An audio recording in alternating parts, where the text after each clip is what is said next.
घर को साफ रखना और एकदम से वेल ऑर्गेनाइज रखना सुनने में जितना आसान लगता है ना, लेकिन करने में उतना ही कठिन है। पर हाँ, अब ऐसा नहीं होगा। सिर्फ कुछ ही मिनट की आदत से हम अपने घर को 24 आवर्स बच्चों के साथ भी एकदम से well organised, neat and clean रख सकते हैं। सिर्फ कुछ ही मिनट की आदत लगेगी हम लोगों की, और वहाँ हमारा घर हमेशा ऑर्गेनाइज रहने वाला है। जब भी हम दूसरों के घर देखते हैं ना, तो हमारी भी यही ख्वाहिश होती है कि काश हमारा घर भी ऐसे ही हो। तो शुरू करते हैं। अस्सलाम वालेकुम एवरीवन, कैसे हैं आप सब लोग? उम्मीद करती हूँ कि आप सब लोग बेहतर होंगे, खुशहाल होंगे और मज़े में होंगे। अल्हम्दुलिल्लाह हम लोग भी सभी बेहतर हैं।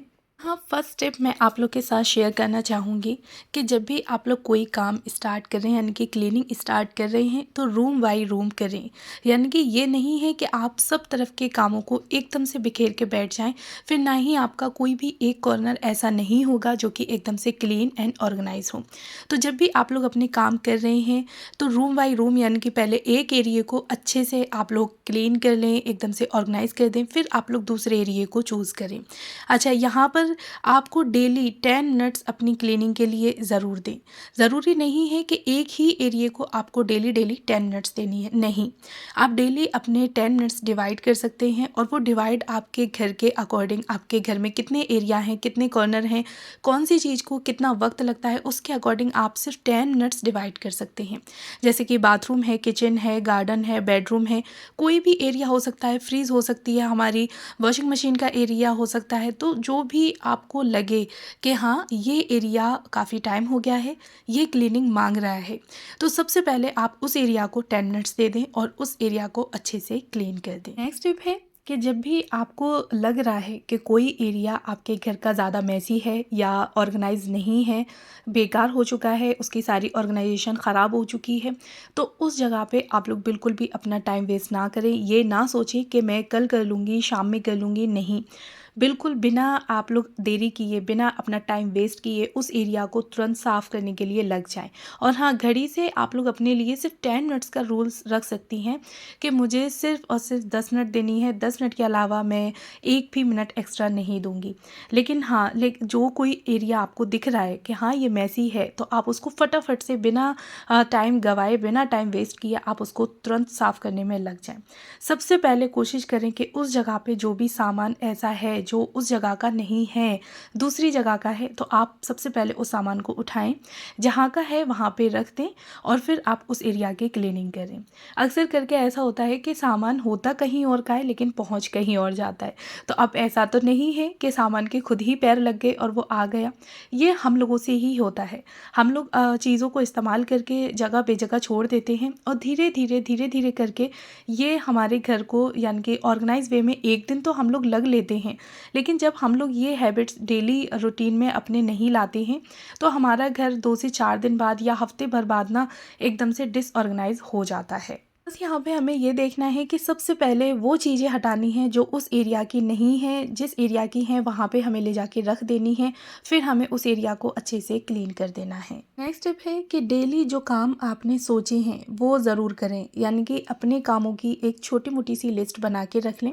छोटे मोटे से काम 2 से 4 आप लोग ऐसे ज़रूर अपने दिमाग में या अपनी एक नोटबुक बना लें, उसमें मेंशन कर लें कि हाँ ये मुझे छोटे छोटे से काम हैं, 2 से 4 मिनट के, 3 से 4 काम आप लोग लिख सकते हैं जो कि 10 मिनट के अंदर आपके होके ख़त्म हो जाएं।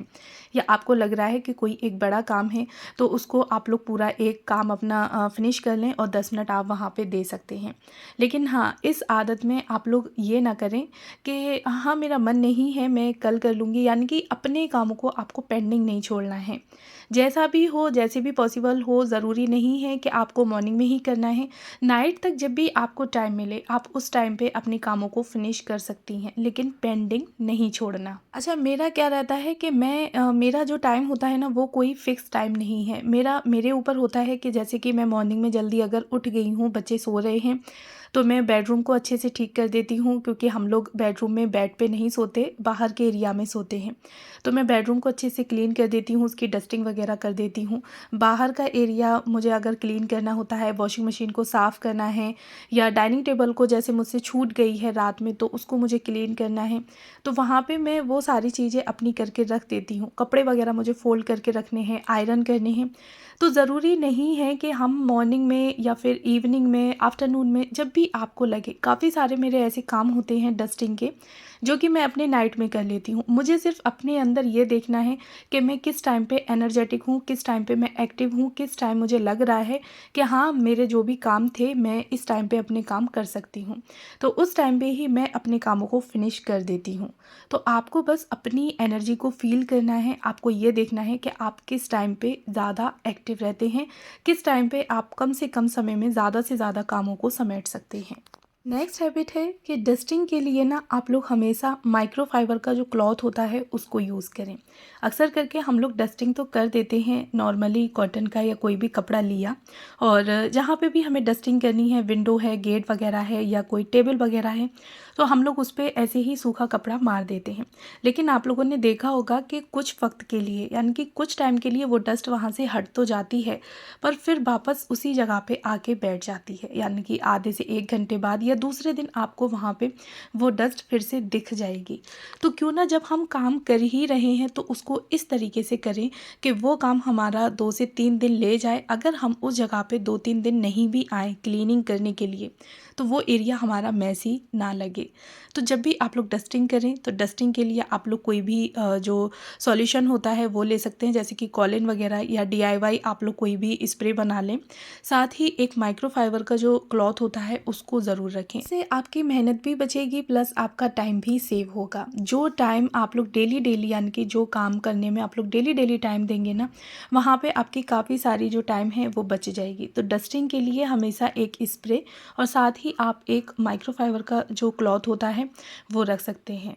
नेक्स्ट टिप है कि आप लोग अपने घर के जो कॉर्नर हैं उनको चूज़ कर लें और उसके अकॉर्डिंग 10 मिनट्स डेली आप लोग अपनी डस्टिंग के लिए ज़रूर निकालें। मिनट्स में आखिर जाता ही क्या है और 10 मिनट फटाफट से हो भी जाती हैं। और यकीन माने कि जब आप लोग डेली ही अपने घर के हर एक कॉर्नर को 10 मिनट देने लगेंगे, यानी कि सिर्फ 10 मिनट किसी भी एक कॉर्नर को आप देने लगेंगे ना, तो आपका घर 24 आवर्स एकदम से चमचमाता हुआ रहेगा। कहीं भी आपको डस्ट देखने को तक नहीं मिलेगी। लोग अपनी एक डायरी में आपके घर के जितने भी एरिए हैं उनको मेंशन कर लें और डेली बस आपको 10 मिनट्स देने हैं। कुछ एरिया हमारे घर के ऐसे होते हैं जो कि अगर हम लोग उसको महीने भर बाद भी देखें ना, यानी कि महीने भर बाद भी हम उसकी क्लीनिंग करें तो वो ईजीली 1 महीने तक आराम से चल जाते हैं। कुछ एरिया हमारे घर के ऐसे होते हैं जिन्हें कि हमें डेली ही देखना पड़ता है, तो वो सिर्फ आपके ऊपर है, आपके घर का कौन सा एरिया कैसा है, कितने दिन तक चल सकता है, ये आपके ऊपर डिपेंड करता है। नेक्स्ट हैबिट है कि घर के कामों को आप लोग ना एक साथ ना फैलाएं, बल्कि कोशिश करें कि थोड़े थोड़े करके कामों को मतलब करने की कोशिश करें। ऐसा नहीं है कि आपने एक बार में ही पूरे घर को बिखेर लिया कि हाँ आज मैं अपने पूरे घर को ऑर्गेनाइज करके ही दम लूँगी, तो वहाँ दम तो आप ले लेंगी लेकिन आपकी जो एनर्जी है वो यकीन माने कि दूसरे दिन आप नॉर्मली घर की क्लीनिंग करने के लिए तक नहीं सेव कर पाएंगी। तो बेहतर है कि आप लोग अपने घर के थोड़े थोड़े एरिया डिवाइड करें, एकदम से सारे कॉर्नर का या सारी जगहों का काम ना फैलाएं। जहां आप एक एरिया को अच्छे से ऑर्गेनाइज कर लें उसके बाद ही दूसरा एरिया चूज़ करें। साथ ही जब आपको लग रहा है कि आपको 15 से 20 मिनट, आधा से 1 घंटा काम करते हुए रेगुलर हो गया है, तो वहाँ आप 10 से 15 मिनट का ब्रेक ज़रूर लें, क्योंकि हमारी एनर्जी होती है वो धीरे धीरे करके वेस्ट होती जाती है। और अगर हम लोग अपनी एनर्जी को सेव नहीं करेंगे तो 1 से 2 घंटे रेगुलर काम करने के बाद ना हमें बहुत ज़्यादा थकान होने लगेगी। तो नॉर्मली रमज़ान चल रहे हैं तो रमज़ान में मैं क्या करती हूँ ना कि थोड़ा सा अपने लिए यानी कि रेगुलर मैं काम नहीं करती, बीच बीच में लगभग जब मुझे आधा घंटा हो जाता है ना काम करने के बाद, तो मैं 5-7 मिनट का ब्रेक ज़रूर लेती हूँ, यानी कि बैठ के रिलैक्स करती हूँ। नॉर्मल डेज जब चल रहे होते हैं तो वहाँ पे मैं अपना कुछ भी खाने पीने का आइटम रख लेती हूँ और 10 से 15 मिनट यानी कि 1 से 1.5 घंटा काम करने के बाद 10 से 15 मिनट अपने आप को रेस्ट दे लेती हूँ और वहाँ पे कुछ भी मैं अपनी मंचिंग वगैरह कर लेती हूँ। ये रूटीन जो है वो मेरा मतलब डेली यानी कि अलग दिनों का है, जैसे कि रमज़ानों का नहीं है, लेकिन अभी रोज़े चल रहे हैं तो थोड़ा एक एक काम में समेटती जाती हूँ और 5 से 7 मिनट का अपने लिए ब्रेक लेती जाती हूँ। तो बीच बीच में हमें ब्रेक लेना बहुत ज़्यादा ज़रूरी है। तो बस घर के काम एक साथ ना फैला करके आप लोग धीरे धीरे करके कामों को समेटने की कोशिश करें और साथ ही बीच बीच में आप लोग ब्रेक लेती रहें, जिससे कि आपकी एनर्जी एकदम से वेस्ट ना हो बल्कि सेव होती रहे।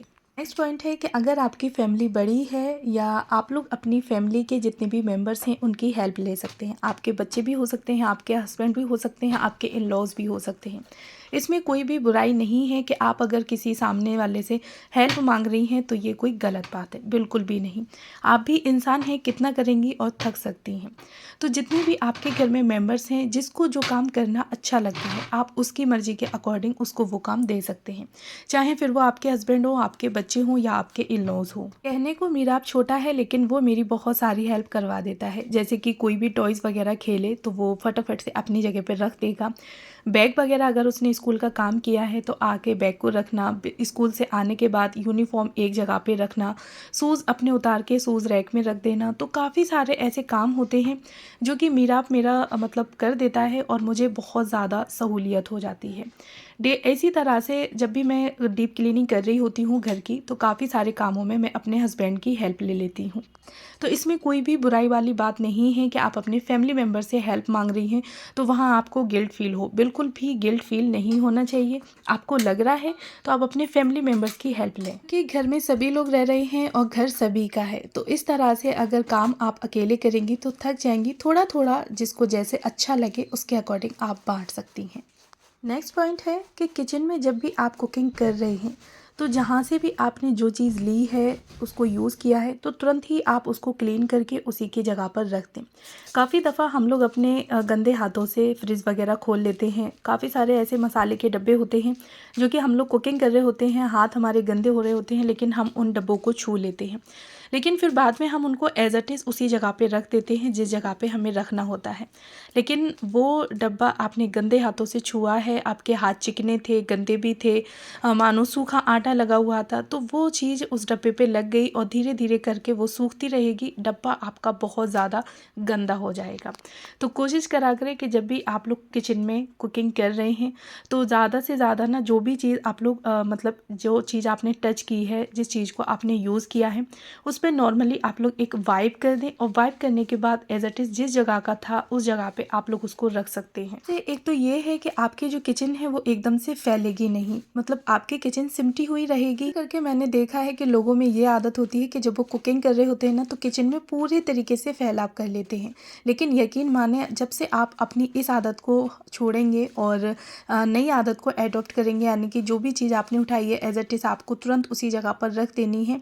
अगर आपको हल्की फुल्की भी उस पर गंदगी वगैरह दिख रही है, आपके लग रहा है कि आपके हाथ गंदे थे और वो चीज़ पे भी डस्ट वगैरह आ गई है, तो आप फटाफट से उसको वाइप करके रखेंगे ना, तो यकीन माने कि आपकी किचन एकदम से साफ़ सुथरी रहेगी। प्लस लास्ट में जो आप अपनी किचन को 1 घंटे से आधा घंटा समेटने को देंगे ना, तो वहाँ पे आपका वो एक आधा घंटा ना एकदम से मतलब सेव होगा। वहाँ आपकी एनर्जी भी सेव होगी, आपका टाइम भी सेव होगा, प्लस आपकी किचन एकदम से नीट एंड क्लीन रहेगी। नेक्स्ट पॉइंट है कि जब भी हम लोग किचन में काम कर रहे होते हैं तो वहाँ पे हम लोग कुकिंग में यूज़ होने वाले बर्तनों को ना सिंक एरिया में डंप करते चले जाते हैं और बाद में या तो नाइट में धोते हैं या फिर हम नेक्स्ट डे अपनी मॉर्निंग के लिए रख देते हैं। तो उस टाइम पे आप लोग देखिएगा कि वहाँ आपको बर्तनों को वॉश करने में ना बहुत सारा आपका टाइम जो है वो वेस्ट हो जाएगा। तो जो भी थोड़े बहुत बर्तन आपके होते जा रहे हैं गंदे, तो बस आप उन्हें हाथ के हाथ वॉश करके रखती जाएँ। सिंक एरिया आपका क्लीन रहेगा और जब सिंक एरिया क्लीन रहेगा तो यकीन माने कि आपकी किचन 50% नीट एंड क्लीन दिखेगी। नेक्स्ट पॉइंट है कि अपना एक लॉन्ड्री रूटीन ज़रूर बनाएं। अब वो लॉन्ड्री रूटीन आपका जैसे आपको सूटेबल लगे आप उसके अकॉर्डिंग रख सकते हैं। आप अल्टरनेट डेज पर रख सकते हैं, यानी कि एक दिन छोड़ के रख सकते हैं, या फिर आप लोग डेली रख सकते हैं। ये बिल्कुल आपकी नीड के अकॉर्डिंग है कि आपके घर में कपड़े किस तरह से होते हैं और आपको डेली वॉश करने हैं या फिर एक दिन बाद वॉश करने हैं। लेकिन जैसे भी हो अपना एक लॉन्ड्री रूटीन सेट करके रखें। उसमें आपके मतलब कपड़ों को वॉश करना हो गया, साथ में कपड़ों को आयरन करना और फोल्ड करना, ये सारी चीज़ें आपकी आ जाएंगी।